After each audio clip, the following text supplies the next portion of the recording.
O Partido Popular acaba de poñer ao fronte da sanidade galega a un auténtico cabalo de Troia do sector privado para seguir desviando pacientes aos intereses privados.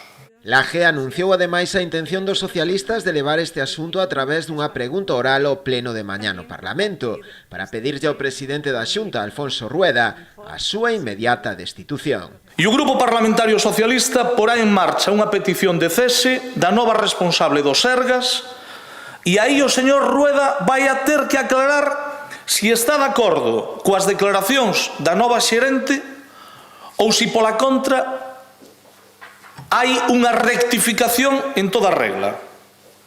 É dun descaro absoluto e dunha indecencia que non se vira ata de agora na política galega que a nova xerente do Sergas diga que nos temos que acostumar a que non haxa pediatras nos centros de saúde.